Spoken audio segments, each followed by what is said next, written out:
দাবি নিয়ে আসছেন, এই যে আপনারা 12টা দাবি বলেছেন, তাহলে কিন্তু আমি মনে করি দাবি আপনাদের নিয়ে আসতে হবে না। যারা দেশ পরিচালনা করে তারাই তো বুঝবে যে আপনাদের কি প্রয়োজন। নিজে থেকে কাজেই হাইওয়েতে অটোরিকশা চালালে যে আপনাদের অর্থ উপার্জন অনেক বেড়ে যাবে বা অনেক সুবিধা হয়ে যাবে, কাজে আমি আপনাদের কাছে অনুরোধ করবো যে এই দাবিটি 3 নম্বর দাবিটি আপনারা পুনর্বিবেচনা করবেন। যারা অবৈধ সিএনজি বা অটোরিকশা ঢাকা শহরে চালাচ্ছে, আমরা তাদেরকে নিয়ে বলবো, তাদেরকে নিয়ে কথা বলবো, তাদের অবৈধ অটোরিকশা বা সিএনজি বৈধ করা যায় সেই সহায়তা। সারা বাংলাদেশে গাড়ি চালিয়েছি, এই দেশের গাড়ি চালকের যে সুখ দুঃখ সেটা আমাকে বেশি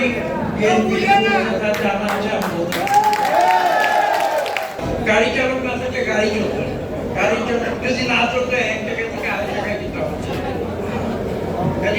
এই একটা গুরু দায়িত্ব আপনারা পালন করছেন, তার পাশাপাশি আরো কিছু গুরু দায়িত্ব আপনারা পালন করছেন। আমি সেটা সংক্ষেপে সমাজে যে কিছু বিশেষ বিশেষ অংশ রয়েছে, এমন বৃদ্ধ, নারী, দৈহিকভাবে যারা পাবলিক ট্রান্সপোর্ট করেন, বাস, তারা কিন্তু বাস ব্যবহার করার ইচ্ছা থাকলে বাস ব্যবহার করতে পারবে না। তাদেরকে কিন্তু কষ্ট হলেও যদি অর্থনৈতিক সংবাদে নামও থাকে তাহলেও কিন্তু হয় একটা সিএনজি করতে হবে, যদি একান্ত না পারে একটা রিক্সা। কিন্তু সেই সেবা কিন্তু আপনারা দিচ্ছেন। আপনারা যে শুধু পেশা হিসাবে এখানে এসেছেন, পেশা আপনারা সেই দায়িত্ব আপনাদের আছে, তার সঙ্গে যেটা যুক্ত হয়েছে আমি বিশ্বাস করি আপনারা কিন্তু মানুষকে সেবা দিচ্ছেন, এবং এই যে বিশেষ বিশেষ সমাজের মানুষ তাদেরকে কিন্তু বিশেষ সেবা দিচ্ছেন। এই কথা নিয়ে কিন্তু শুধু আপনাদের বুঝতে হবে না, এটা আমাদের অবস্থা, এবং আমরা সেটা বুঝতে পারলে এইটা আমাদের কাছে দাবি নিয়ে আসছেন, এই যে আপনারা 12টা দাবি বলেছেন, তাহলে কিন্তু আমি মনে করি দাবি আপনাদের নিয়ে আসতে হবে না।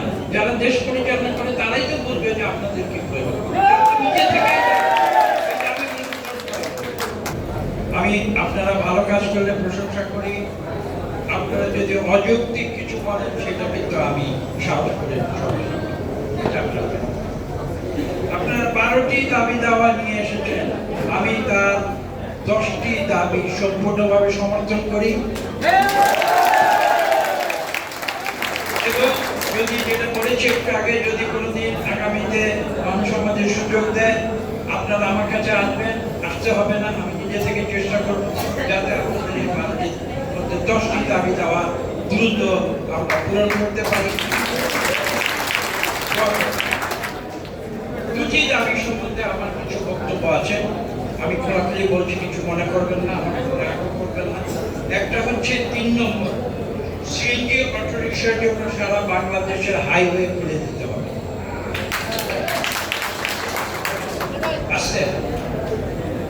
আমি আপনাদের সবকিছু সমর্থন করি, কিন্তু আমি যেটা বলেছি যে আমি যৌক্তিক বিষয়ে মানুষকে সমর্থন করি। আমি যেটা যুক্তি দিয়ে যেটা আমি নিজে বুঝতে পারি না সেখানে কিন্তু আমি অন্য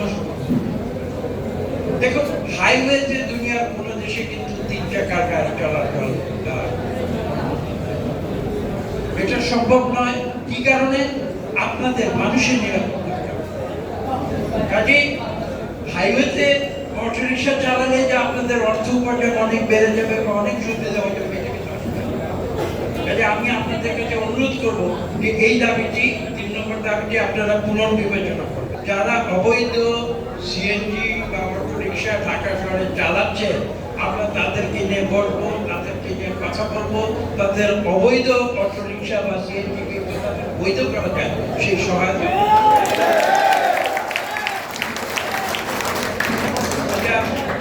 রাজধানী ঢাকা সহ সারা বাংলাদেশের বড় বড় শহরে আপনারা কিন্তু রাজপথের যন্ত্র তথ্য সিএনজি পার্কিং করতে পারেন, এটা যুক্তিযুক্ত নয়। এতে যে শুধু আপনাদের ক্ষতি হচ্ছে তা না, এতে করে রাস্তায় যারা লক্ষ লক্ষ মানুষ গাড়ি চলাচল করে এটা একটা সমস্যার সৃষ্টি করে, যানজটের সৃষ্টি হয়।